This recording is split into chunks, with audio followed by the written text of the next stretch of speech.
السلام علیکم dear students, امید کرتی ہوں آپ لوگ خیر و عافیت سے ہوں گے۔ بچے، میں آپ لوگوں کی اسلامیات کی ٹیچر ہوں۔ آج کا جو ہمارا ایسے لو ہے جماعت دہم کا، وہ ہے نماز کے کھڑے ہوتے وقت مساجد کی طرف دوڑنے کی ممانعت۔ تو بچے، اس کے بارے میں ہم سب سے پہلے حدیث مبارکہ پڑھائیں گے۔ تو ہمارے پاس حدیث مبارکہ ہے، اذا اقیمت الصلاۃ فلا تطؤوها تسعون واتوها تمشون علیکم السکینۃ ما ادرکتم فصلوا وما فاتکم فاتموا۔ اس حدیث مبارکہ کا ترجمہ ہے کہ جب نماز کھڑی ہو جائے تو اس کے لیے دوڑتے ہوئے نہ آؤ، بلکہ اطمینان اور وقار سے چلتے ہوئے آؤ۔ جو نماز تم پالو اسے ادا کر لو، اور جو تم سے رہ جائے تو اسے پورا کر لو، یعنی پھر بعد میں پورا کر لو۔ بچے، اب ہم اس حدیث مبارکہ کی تشریح پر آئیں گے۔ تو اس حدیث مبارکہ کی تشریح یہ ہے کہ اس حدیث میں باجماعت نماز میں شریک ہونے کے لیے مسجد جانے کے آداب بتائے گئے ہیں۔ ضروری ہے کہ مسجد کو تکبیر اولیٰ کہنے سے پہلے نماز گزار پہنچا ہو، یعنی تکبیر اولیٰ سے مراد ہے تکبیر تحریمہ، جو نماز شروع کرتے وقت امام کا اللہ اکبر کہہ کر نیت باندھنا ہے، یعنی اس کو تکبیر اولیٰ کہا جاتا ہے۔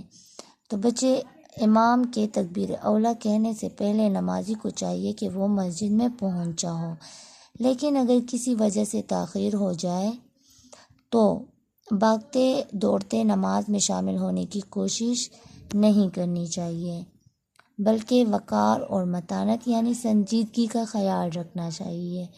شائستگی کے ساتھ اور آرام کے ساتھ چلنا چاہیے۔ جتنی نماز جتنی رکعتیں ملے پڑھ لے، جتنی نہیں ملی بعد السلام یعنی سلام کے بعد انہیں پورا کر لے۔ بھاگ دوڑ والا عمل اللہ تعالیٰ کو پسند نہیں، اور بچے یہ انسانی وقار کے بھی خلاف ہے۔ پھر اس کے بعد بچے ہم آئیں گے کہ اسلام ہمیں نظم و ضبط، شائستگی، سلیقہ، پابندی وقت اور وقار جیسی صفات سکھاتا ہے۔ مسلمان اس وقت جب گھڑیوں کا رواج نہ تھا، اذان سے پہلے یا اذان سن کر مسجد کی طرف وقار سے جاتے تھے۔ آج کے زمانے میں لاؤڈ سپیکر ہیں، تقریباً ہر ایک جگہ وہ لاؤڈ سپیکر موجود ہیں، تقریباً ہر شخص کے پاس گھڑی موجود ہوتی ہیں۔ تو بچے کوشش کرنی چاہیے کہ وقت پر مسجد پہنچنے کی کوشش کریں۔ پھر بھی کسی وجہ سے دیر ہو گئی تو دوڑ لگا کر نہیں جانا چاہیے۔ انتہائی اطمینان اور سکون سے جائے، ورد کرتے رہے، راستے میں اللہ تعالیٰ کا ورد یعنی اللہ تعالیٰ کا ذکر کرتے رہے، اور تسبیحات ساتھ دل میں پڑھتے رہے۔ امام کا خطبہ آپ کے کانوں کو پہنچ رہا ہو تو اسے سننے کی کوشش کرے، باتیں نہ کرے۔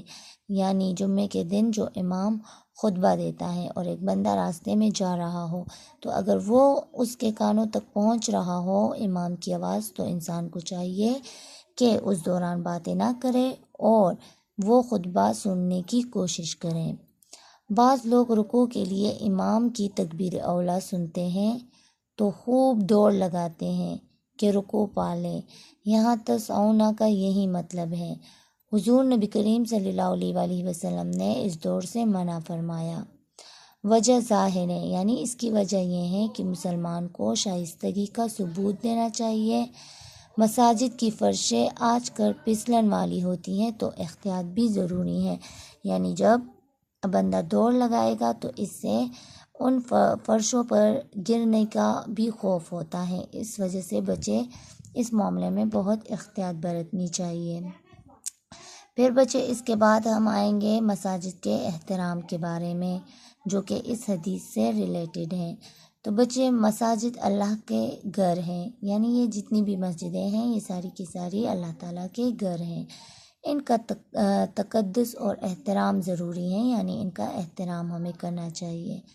مسجدیں اللہ تعالیٰ کی عبادت کے لیے مخصوص ہیں، وہ کھیلنے کے میدان نہیں ہیں۔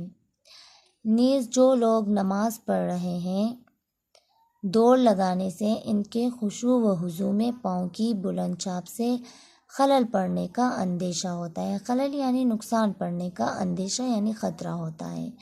وقار سے جائیے، عزت سے جائیے یعنی آرام سے جائیے، نماز میں شامل ہوں۔